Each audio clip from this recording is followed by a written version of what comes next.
Oi pessoal, tudo bem? Vamos começar agora o tema 7, a liberdade humana.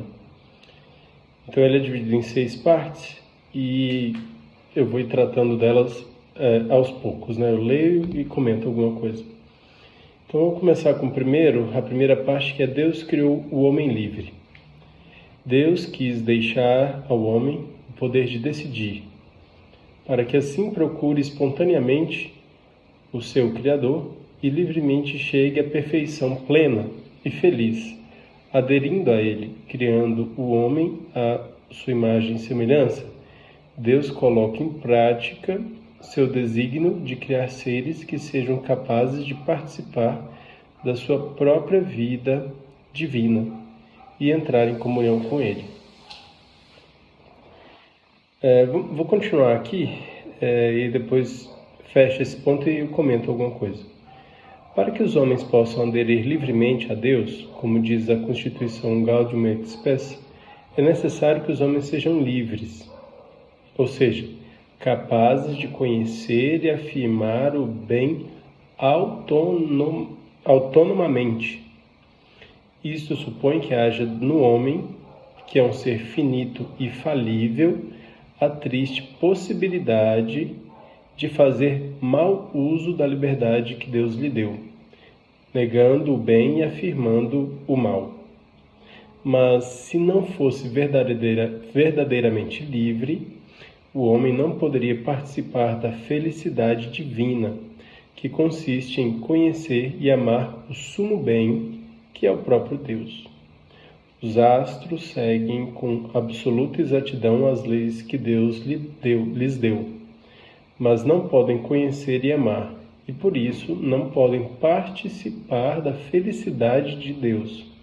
Como escreve São José Maria, apenas nós, os homens, não falo aqui dos anjos, nos unimos ao Criador mediante o exercício da nossa liberdade.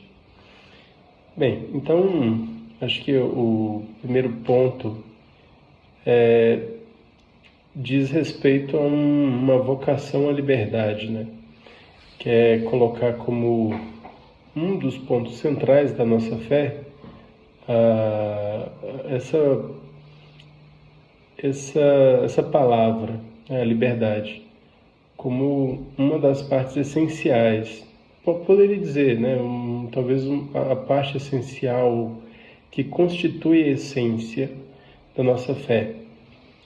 Já que a gente vai ver na sequência, a gente já viu aqui, né, que o amor é a essência da nossa fé e que não existe amor sem liberdade. Então, o amor, a liberdade, a gente pode afirmar que faz parte da essência da nossa fé. Então, enfim, aqui ele está em diálogo, né, com a gente já tratou isso em outras aulas, né, sobre a ideia de que existe ou não liberdade, né, o livre-arbítrio existe ou não, ou se Deus realmente teria feito a gente livre, por que teria feito a gente livre, se Ele sabe tudo que a gente vai fazer. Então, será que existe realmente liberdade? Ou, enfim, a gente já tratou de alguns pontos desses em aulas passadas, mas aqui só para deixar isso mais marcado, né? A necessidade de que sejamos verdadeiramente livres, não a liberdade aparente. Porque sem liberdade não existe amor. Então, se a gente está afirmando em predestinação, por exemplo, a gente está colocando em risco a compreensão que Deus é amor. E inclusive isso daqui, como a gente já falou em outras aulas, é um caminho para compreender o mal no mundo. Pensando que o mal, em essência, vamos dizer assim, o mal, não existe uma essência do mal, né? O mal não é um ente. Na verdade, o mal é a ausência, né? É como o frio, que é a ausência de calor. Então, vamos dizer, o conceito A essência conceitual do mal, nesse sentido aqui, seria essa faculdade, né, uma capacidade que Deus deu ao homem de dizer não a ele mesmo. Né? Então, Deus precisou abrir mão disso, né? E isso faz parte, inclusive, da bondade divina, né?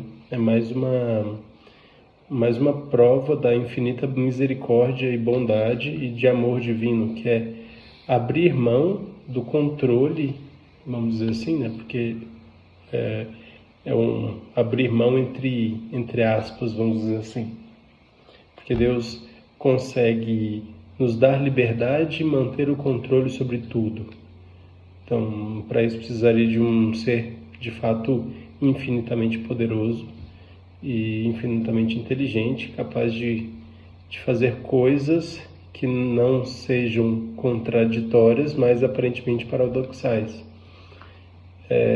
Como nos dar a liberdade e, mesmo assim, manter o controle sobre o universo, sobre tudo. Enfim, mas esse não é o foco da aula, né? Então, só queria dizer, vamos dizer assim, adentrar a discussão que está em torno desse tema da liberdade. Então, isso aqui é, né, esclarecedor, né? Então, quando a gente fala em liberdade, e aqui a gente pode falar que aqueles citos astros, né? Que eles têm uma aparente liberdade, né? Vamos dizer, uma aparente liberdade de movimento, né? As coisas parecem que têm liberdade, a gente olha assim, enfim, tudo parece que não tem uma certa previsibilidade, mas de toda forma essa liberdade não é a liberdade que leva à felicidade. A felicidade, o tipo de liberdade que leva à felicidade é um tipo específico que nós vamos ver agora no segundo ponto, que fala justamente das dimensões da liberdade humana. Aqui o texto coloca alguns, resume, né, em 3 pontos, né, tipos de liberdade. Então vamos continuar a leitura. A liberdade humana tem várias dimensões. A liberdade de coação é a que tem a pessoa que pode realizar externamente o que decidiu fazer, sem imposição ou impedimento de agentes externos. Geralmente se entende assim a liberdade em direito e política. Fala-se assim de liberdade de expressão, liberdade de reunião, etc., para expressar que ninguém pode impedir legitimamente uma pessoa de exprimir o seu pensamento e de se reunir com quem quiser, sempre dentro dos limites estabelecidos pelas leis.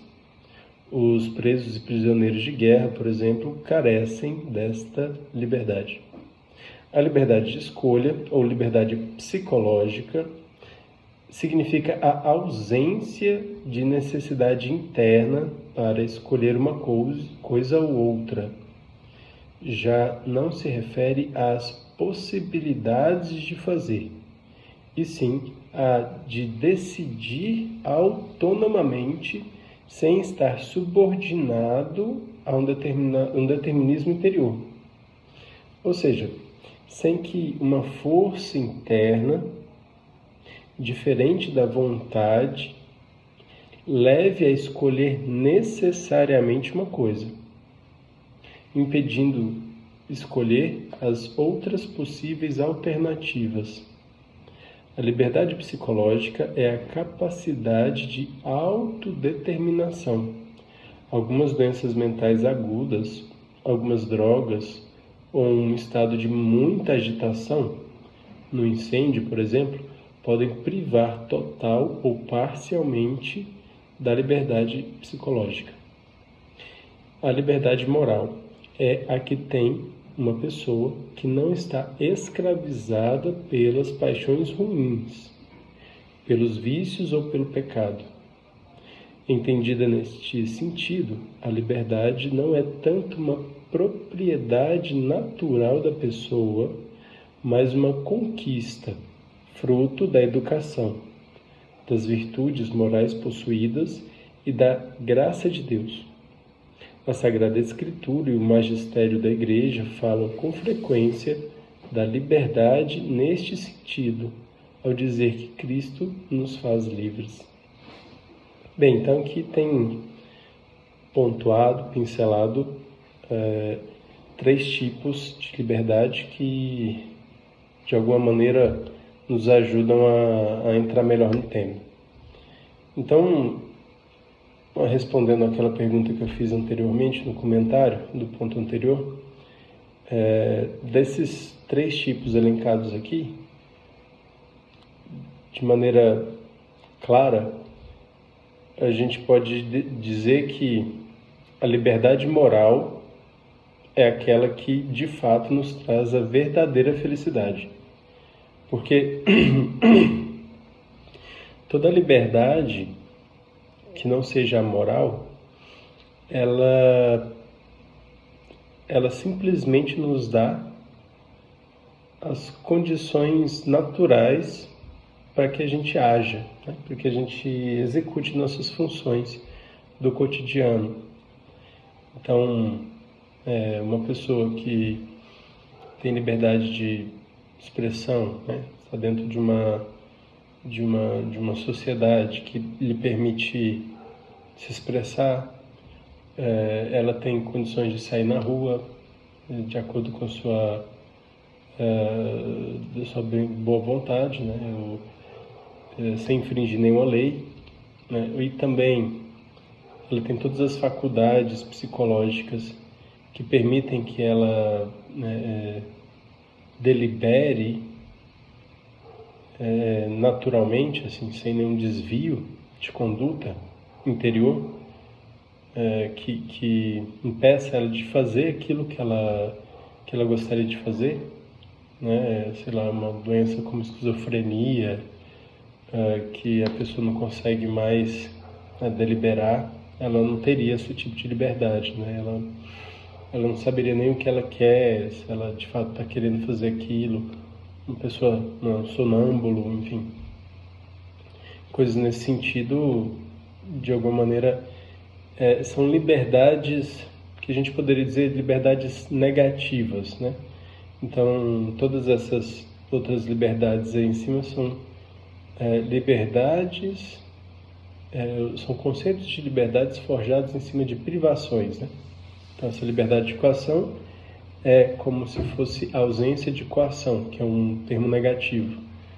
E liberdade psicológica é forjada em cima de ausência de uma patologia neurológica ou um vício severo que impede a pessoa de agir na sua normalidade. Contudo, a liberdade moral é aquela positiva, vamos dizer assim, porque ela primeiro implica que você alcance, né? Que você vá em direção, é uma conquista. Então, quando Cristo fala, né, que o reino dos céus é dos violentos, ele quer dizer nessa violência necessária para que alcancemos a nossa liberdade moral. Então, essa liberdade moral, ela é fruto de uma guerra, né? Ela é uma conquista, é um espólio de uma guerra que nós nós guerreamos contra os nossos, como diz aqui, né, contra as nossas paixões, com os nossos vícios, né, com os nossos pecados. Então, vencendo essa guerra, o espólio é essa liberdade moral. E essa liberdade moral é justamente aquela que te permite dormir um sono tranquilo. Estamos em paz com nossa consciência, né, tendo certeza que nossa consciência é bem formada, não é uma consciência deformada pelos nossos vícios. Então, quando temos essa liberdade moral, nós gradualmente também vamos adquirindo felicidade, uma felicidade plena, profunda. Agora a gente vai passar para uma análise um pouco mais conceitual dessa liberdade, né? Essa liberdade moral que nós estamos tratando aqui, que é o ponto, a parte 3 desse tópico, né, desse tema, que é a essência da liberdade. Então, voltamos a ler. A liberdade nega a existência de impedimentos exteriores para agir, de condicionamentos interiores para escolher e de obstáculos morais para exercê-la retamente. A ausência desses impedimentos, condicionamentos e obstáculos é um requisito para que o homem seja livre, mas não manifesta a essência positiva da liberdade. Deus é livre e a sua liberdade não pode ser a negação de condicionamentos exteriores nem interiores, porque Ele, Deus, não tem e nem pode ter condicionamentos, né? Deus, ele essencialmente não possui limites. Então, a liberdade tem que consistir em algo diferente da mera ausência de condições determinantes. O que tem que existir para haver liberdade e o seu ato próprio é a adesão autônoma ao bem, ou seja, o amor do bem. A liberdade e amor estão unidos. Não há amor verdadeiro que não seja livre, nem verdadeira liberdade que não se exercite com amor a algo ou a alguém. A liberdade de Deus, a de Cristo e a dos homens, se expressa como reconhecimento e amor do bem enquanto tal, simplesmente pela razão de que é bom.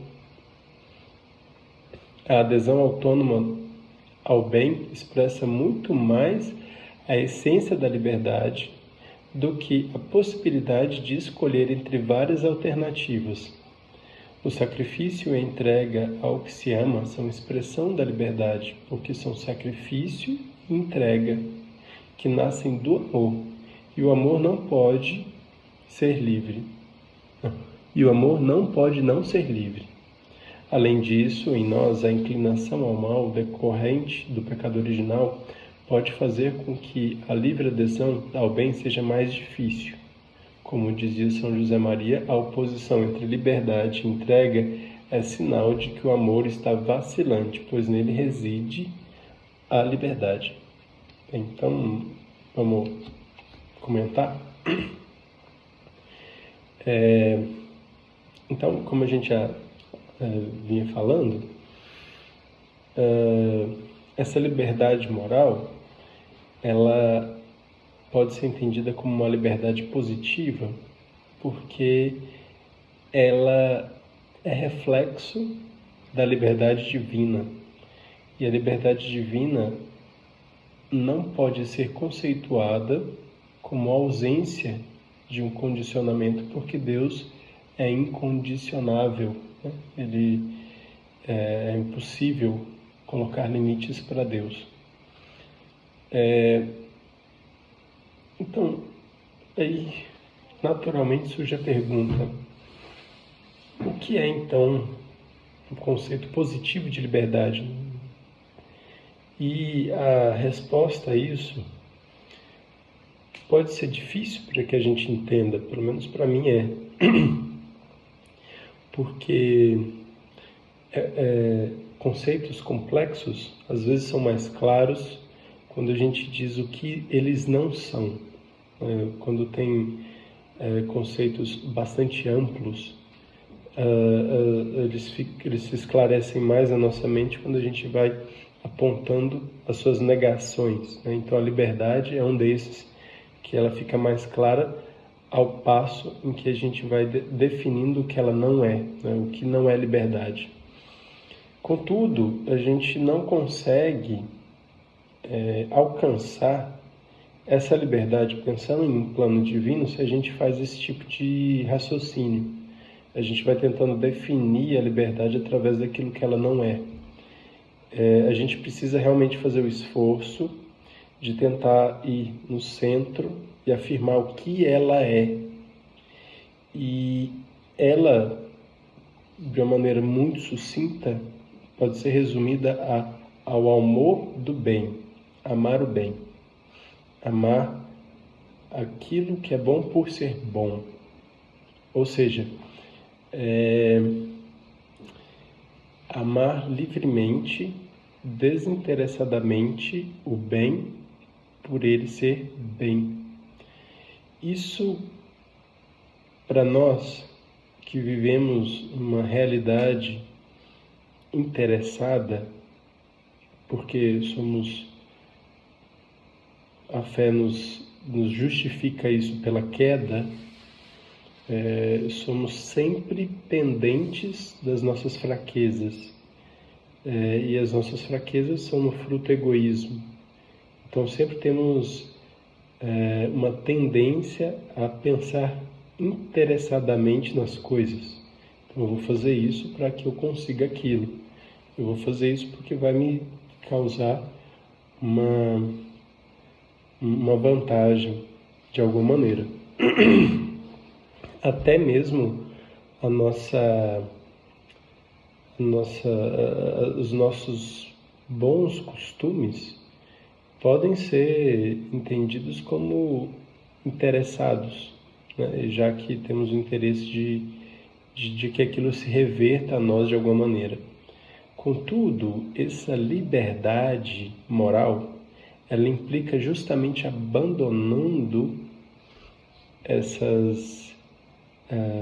esses interesses, né, mesquinhos, de que eu vou fazendo um bem aqui, eu vou fazendo uma ação positiva aqui, para que eu tenha algo, né, ganhe uma vantagem em determinado ponto, ou mesmo a vida eterna, né? A gente pensa assim num plano mais alto, o que não é necessariamente ruim. Vou fazer isso aqui para que eu ganhe a vida eterna. Contudo, ao passo que nós vamos nos tornando mais livres, ao exercer essa liberdade, nós vamos gradativamente passando a gostar, amar o bem por ele ser bom, desinteressadamente, ao ponto de que nós não precisamos mais pensar em céu, em uma recompensa para agir bem, porque agir bem já faz parte da nossa maneira de ser. Uma pessoa que age bem, porque ela ama o bem, e ela faz a coisa certa, porque ela ama aquilo, de fato, liberdade, né?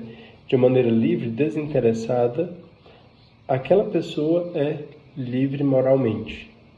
Então ela não tem apegos, ela não tem matemáticas, ela não faz cálculos, ela não tem o rabo preso, né, entre aspas, com ninguém, né, nem com ela mesma.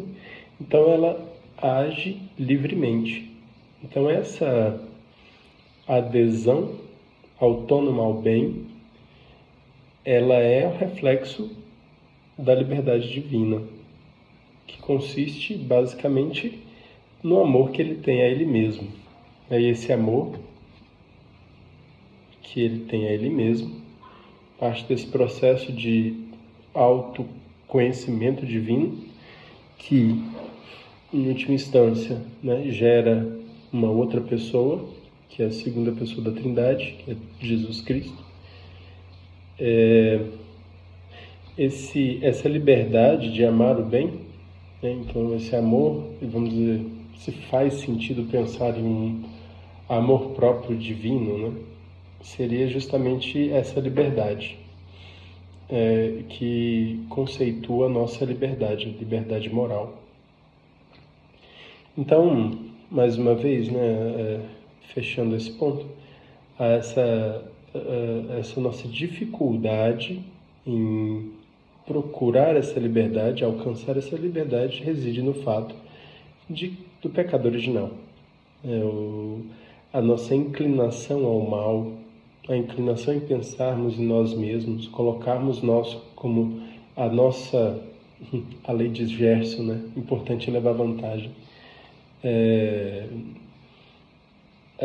A nossa tendência a sempre pensar assim nas situações diversas da vida cotidiana é o nosso maior obstáculo para compreender a liberdade moral. Avançando, a liberdade do ponto de vista histórico salvífico. Por causa da primeira queda, a liberdade que o homem tinha recebido de Deus ficou submetida à escravidão do pecado, apesar de não ter se corrompido por completo. Cada um dos pecados humanos são um ato livre, senão não seriam pecados.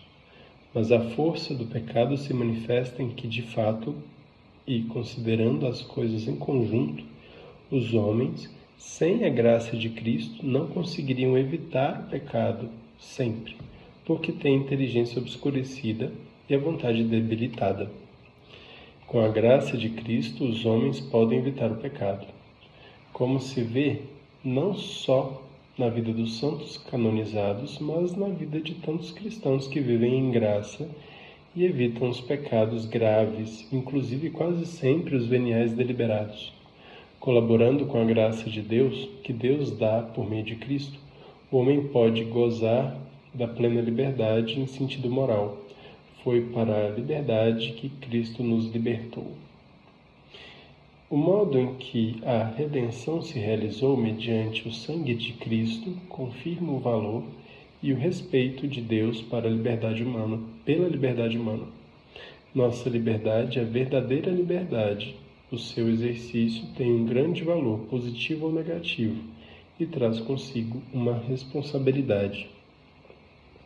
Então aqui, eu acho que um ponto que precisamos falar é sobre a necessidade da graça para sermos livres, moralmente falando.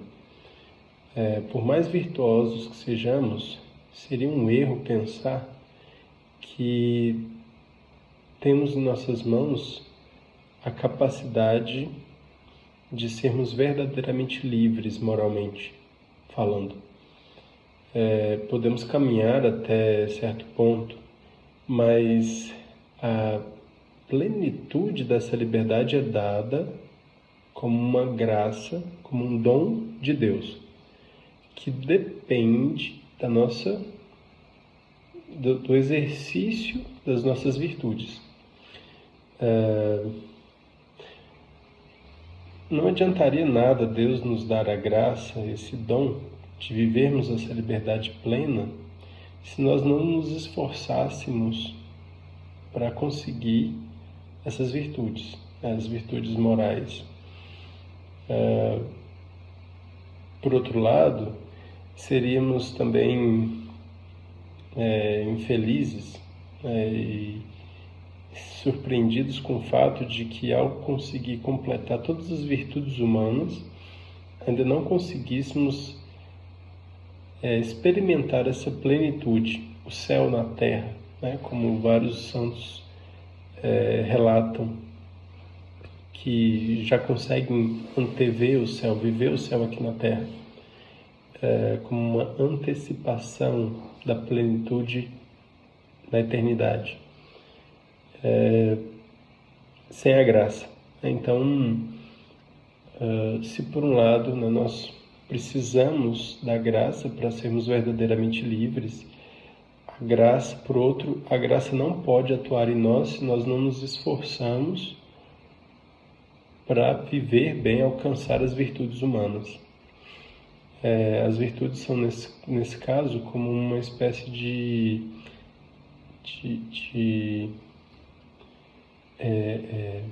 como eu posso dizer?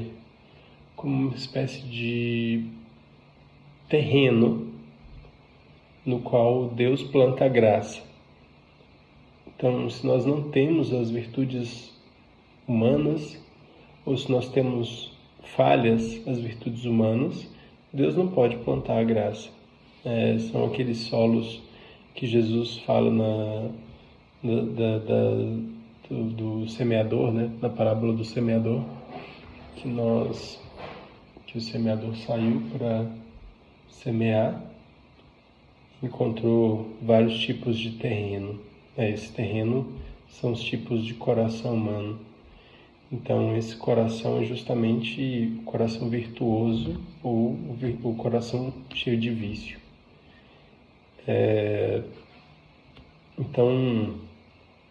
Então isso é assim, né? Que a liberdade plena, ela consiste nesse casamento entre um terreno bem formado, que são as virtudes humanas, com a graça do dom divino, que nesse terreno bem formado floresce e dá 100, 1000 vezes mais frutos do que aquela semente que foi plantada.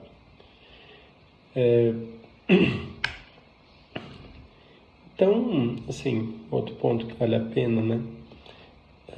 Cristo, ele veio para nos libertar. Essa liberdade que o povo judeu da época esperava que fosse uma liberdade política, como nós vimos anteriormente, ela se deu no campo moral. Então, que é o passaporte para a felicidade mesmo, né? O erro daqueles que esperam um Messias político é apostar que esse Messias político seja capaz de nos dar a liberdade, que no fundo é aquilo que nós tanto almejamos. Não almejamos, né, a liberdade política é desejada porque é uma promessa de felicidade, mas a liberdade política por si só, a liberdade psicológica por si só é incapaz de nos dar a liberdade. Aquela que é capaz de nos dar a liberdade é a liberdade moral, que essa sim foi a que Cristo veio para nos libertar, né? Para nos dar acesso pleno a essa liberdade moral. É como se, para que nós tivéssemos a plenitude dessa liberdade, precisássemos de algo, ou alguém, no caso, que nos reconectasse com Deus, visto que a nossa liberdade é reflexo da liberdade divina. Então, o pecado foi como se fosse uma tesoura que tivesse cortado esse vínculo, né, essa capacidade da graça de fazer essa conexão em plenitude entre, né, os valores humanos, as virtudes humanas e o dom de Deus. Então, dito de outro modo, é como se Deus, que antes da vinda de Cristo, nós conseguíssemos ter uma felicidade humana, né? Uma felicidade humana, em nível humano. Se nós agíssemos bem, se nós completássemos as virtudes humanas, se fôssemos virtuosos em plenitude, né? Fechássemos ali a conta de todas as virtudes, podemos afirmar aqui que somos totalmente virtuosos. Mesmo assim, nós não conseguiríamos a plenitude da felicidade, porque ainda não teríamos a plenitude da liberdade moral. Por quê? Porque ainda carregávamos o peso dos pecados dos nossos primeiros pais. Então, essa desconexão precisava ser reconectada. E essa reconexão não poderia ser feita de baixo para cima, mas sim de cima para baixo. Então, quando Cristo veio, ele desceu ao mundo dos homens e reconectou com essa possibilidade de plenitude da liberdade, né, da felicidade plena, que é conseguida através dessa liberdade em plenitude, né? Essa liberdade que é uma liberdade humana somada à graça divina.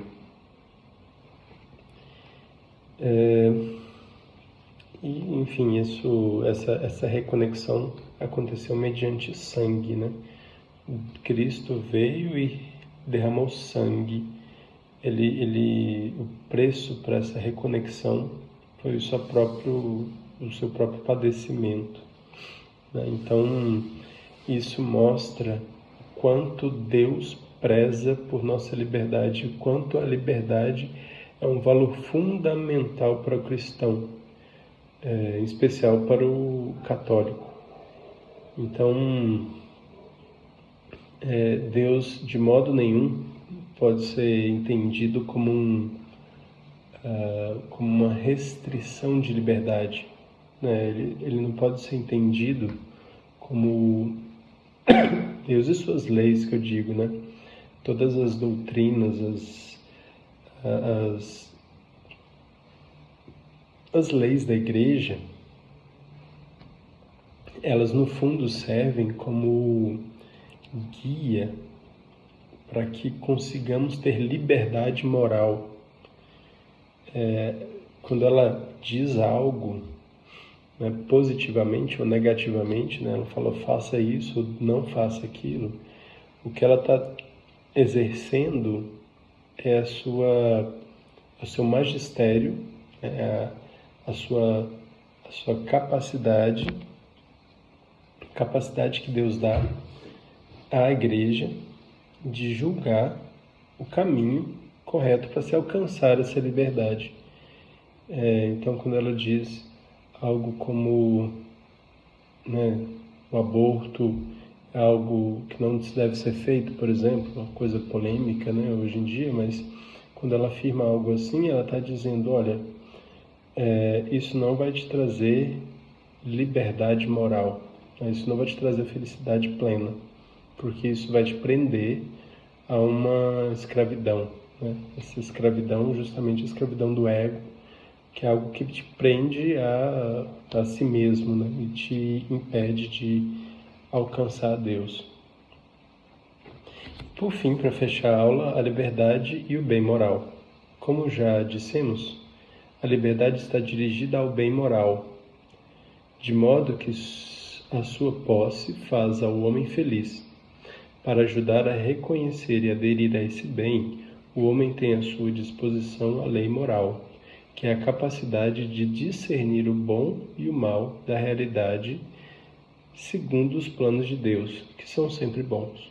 As demais leis humanas também conduzem ao bem quando estão em harmonia com a lei moral. O comportamento livre é regulado por cada pessoa de acordo com o conhecimento que ela tem do bem e do mal. Realiza livremente o que considera bom e evita livremente o que considera como mal. Então, sim, já tratei um pouquinho, né? Fiz essa conexão sobre a lei. Então, as leis da igreja, elas seguem essas leis morais, né? São esses leis que naturalmente são morais, né? É possível que existam leis